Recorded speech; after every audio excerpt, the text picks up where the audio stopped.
habeas corpus et la déclaration des droits. Le plan de mon projet commence par présenter ce qu'est l'habeas corpus et continue par répondre à la problématique comment se déroulait le processus pour obtenir la déclaration des droits ou Bill of Rights. Pour y répondre, j'explique le développement historique qui s'est produit en Angleterre jusqu'à l'obtention de la mise en œuvre de ce texte essentiel.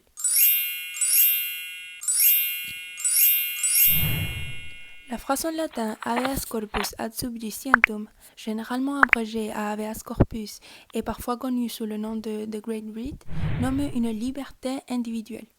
Habeas corpus signifie littéralement vous pouvez avoir le corps, et ad subjiciendum signifie dans le but de le ou la soumettre.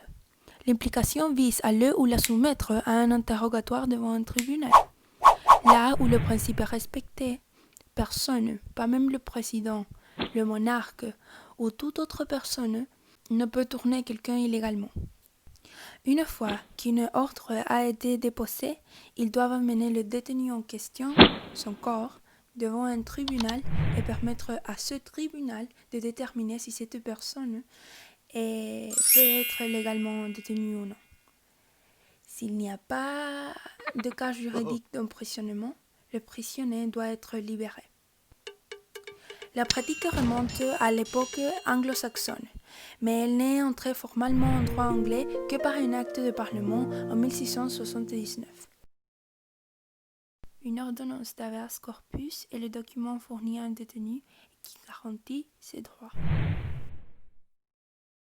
De nos jours, cela paraît normal, mais à l'époque, en France, Louis XVI envoie qu'il veut en prison, simplement avec une lettre.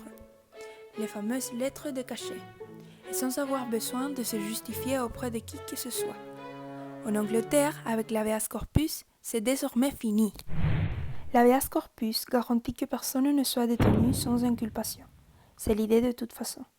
Bien que certains pays comme le Royaume-Uni, qui ont introduit l'internement des terroristes républicains irlandais présumés en 1971 et les États-Unis en relation avec des terroristes présumés détenus dans le camp de prisonniers de Guantanamo Bay, ont trouvé des moyens pour contourner cela pour des raisons de sécurité nationale. Ce principe est repris dans le Bill of Rights. Le Bill of Rights est une déclaration qui définit avec une précision nouvelle la séparation des pouvoirs entre le monarque et le Parlement, faisant ainsi de l'Angleterre le premier régime parlementaire au monde. Mais comment a été le processus pour y parvenir? Jusqu'en 1640, l'Angleterre est régie par la Magna Carta. Cette grande carte, adoptée en 1215, impose au roi de gouverner avec un parlement composé de deux chambres, celle des Lords et celle des communes. Ce parlement a la possibilité de limiter le pouvoir royal et notamment l'augmentation d'impôts. Mais 400 ans plus tard, Charles Ier décide de limiter ses voisins européens comme la France et l'Espagne qui tentent à devenir des monarchies absolues. 2 guerres civiles plus tard, Charles Ier est vaincu et devient en 1649, bien avant que Louis XVI, le premier roi décapité de l'Europe moderne. Les Anglais adoptent alors un nouveau régime, le Commonwealth d'Angleterre.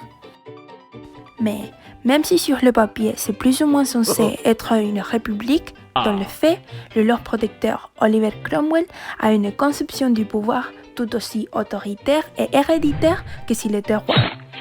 Peu convaincus, les Anglais arrêtent l'expérience après la mort de Cromwell en 1658 et demandent aux descendants de Charles Ier de poursuivre la dynastie, Charles II.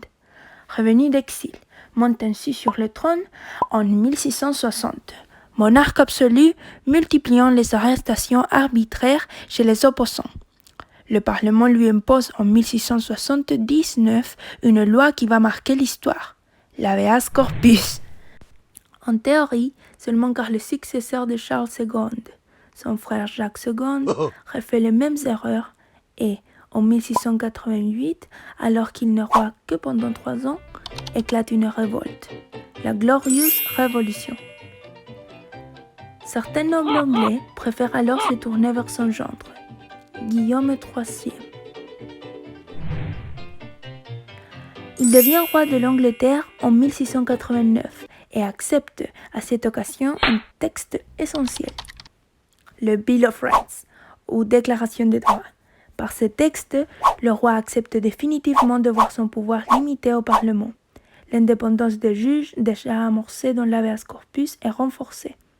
Le roi a l'obligation de réunir régulièrement le Parlement et le plus souvent il y a besoin de son accord pour agir, que ce soit pour déclarer une guerre, entretenir une armée en temps de paix ou lever un nouvel impôt. Les Anglais obtiennent alors le droit de pétition, un début dans la liberté d'expression. La monarchie parlementaire est née.